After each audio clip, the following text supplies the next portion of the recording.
Hi friends, आज आपण unit 3 चालू करणार आहोत. त्याच्यामध्ये आपण 3.2 हा टॉपिक बघतो. ठीक आहे. याच्यामध्ये आपण पाहणार आहोत atomic absorption spectroscopy.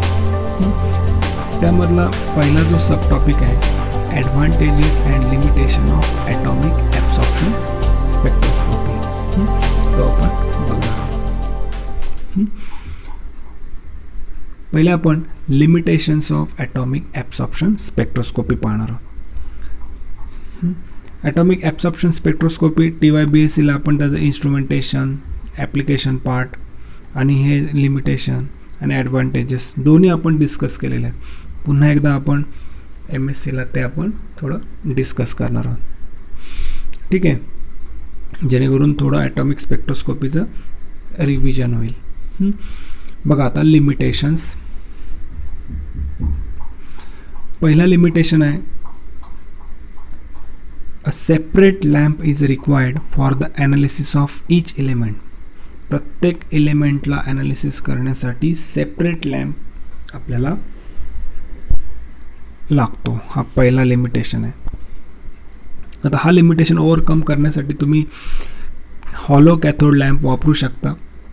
You can use multi-element hollow cathode lamp for simultaneous analysis, but it is more costly. ठीक आहे. नेक्स्ट आपला लिमिटेशन आहे metals like lanthanum, aluminium, titanium, tungsten, molybdenum, vanadium and silicon are normally not analyzed using atomic absorption spectroscopy. हे elements आपण atomic absorption स्पेक्ट्रोस्कोपीने analyse करू शकत नाही, because they are very stable refractory oxides in the flame. म्हणजे oxides forms होतात, त्याच्यामुळे ते आपण इझिली ॲनालाइज करू शकत नाही. Anions like phosphates form stable phosphates with metal like calcium and magnesium. This interference can be avoided by adding lanthanum or thorium salt, because lanthanum or thorium combines with phosphate ions. Preferentially ते phosphate ions सोबत combines होतात म्हणून.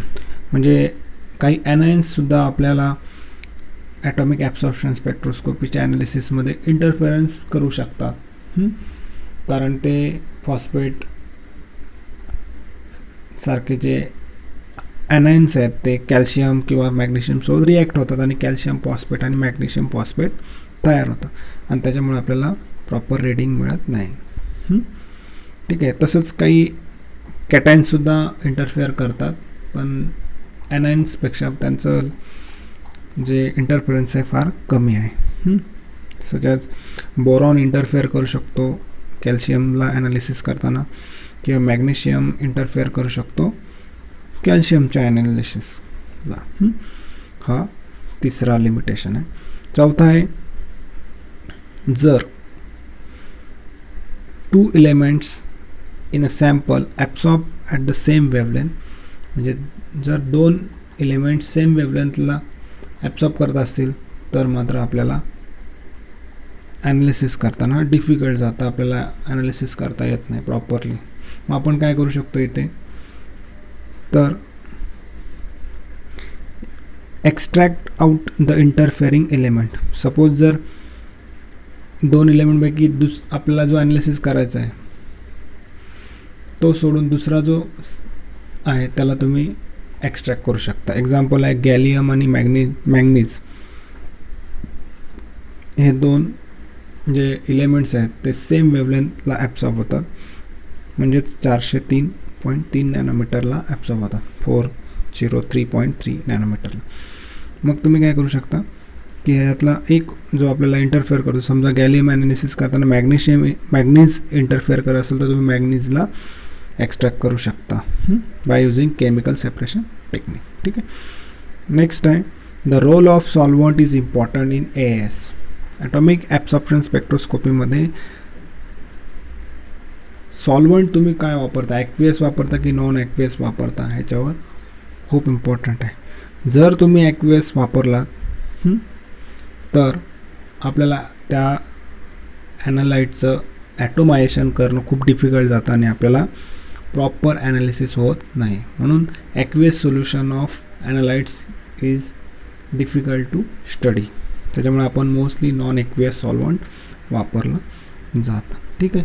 अशा पद्धतीने atomic absorption स्पेक्ट्रोस्कोपीचे limitations आपण इथे पाहिले. ठीक आहे. आता आपण काही ॲडव्हान्टेजेस पाहणार आहोत. ॲडव्हान्टेजेस हे मोस्टली एका मेथडचे दुसऱ्या मेथडला कम्पेअर करूनच सांगितले जातात. इथे आपण फ्लेम फोटोमीटर या टेक्निकला कम्पेअर करत या ॲटॉमिक ॲब्सॉर्प्शन स्पेक्ट्रोस्कोपीचे ॲडव्हान्टेजेस पाहणार आहोत. ठीक आहे. बघा, जास्त नाही आहेत. पहिला आहे ॲडव्हान्टेज की this technique is very specific as the atom of particular element absorb their own characteristics wavelength. Hence spectral interference is less than in flame photometry. तर फ्लेम फोटोमेट्रीमध्ये भरपूर प्रमाणात स्पेक्ट्रल इंटरफेरन्स होतो.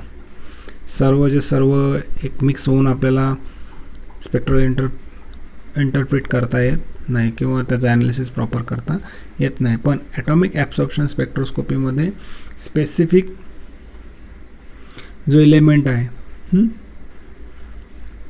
तो स्पेसिफिक वेवलेंथ ॲब्सॉर्ब करत असल्यामुळे आपल्याला त्याचं proper spectral analysis करता येतं. ठीक आहे. तर हा पहिला ॲडव्हान्टेजेस आहे. व्हेरी स्पेसिफिक मेथड आहे असं म्हटलं तरी चालेल. It's very specific method. दुसरा, a large number of ground state atoms absorb radiation, thus temperature changes do not affect the absorption. म्हणजे जेव्हा ॲब्सॉर्प्शन प्रोसेस होते तेव्हा लार्ज नंबर ऑफ ग्राउंड स्टेटमधले ॲटम्स काय होतात, रेडिएशन ॲब्सॉर्ब करतात. In flame photometry small number of excited atoms emit light. पण इथे मात्र फ्लेम फोटोमेट्रीमध्ये तसं होत नाही. स्मॉल नंबर ऑफ ॲटम्सच एक्साइट होतात आणि काय करतात, लाईट इमिट करतात. ठीक आहे. The number of excited atoms depends on the flame temperature. Thus, temperature changes do not affect the emission intensity in flame photometry, and the absorption reading having a greater magnitude as compared to the emission intensity reading. Hence, AS is more sensitive technique for elemental analysis. इथे तुम्ही जर ह्या पॉईंटवरून लक्षात घेतलात तर atomic absorption spectroscopy आहे ही more sensitive आहे एलिमेंटल ॲनालिसिससाठी as compare to the flame photometer. हा एक लक्षात ठेवा, more sensitive than flame photometer. Third आहे and last, atomic absorption spectroscopy is more sensitive for silver, boron, bismuth, cadmium, cobalt and ferrous. हे काही जे एलिमेंट्स आहेत त्यांच्यासाठी मोर सेन्सिटिव्ह आहे. तसंच जर फ्लेम फोटोमीटर जर लक्षात घेतला तर this is more sensitive to aluminium, barium, calcium, potassium and lanthanum. Means ह्याच्यातून एक गोष्ट कळते की both techniques are equally sensitive for copper, chromium, manganese, molybdenum and nitrogen. अशा पद्धतीने त्यांच्या सेन्सिटिव्हिटी वाईज ॲडव्हान्टेज वेगवेगळा आहे. ठीक आहे. अशा पद्धतीने आपण advantage and limitation of atomic absorption spectroscopy हा टॉपिक इथं कव्हर केलेला आहे. ठीक आहे. थँक्यू.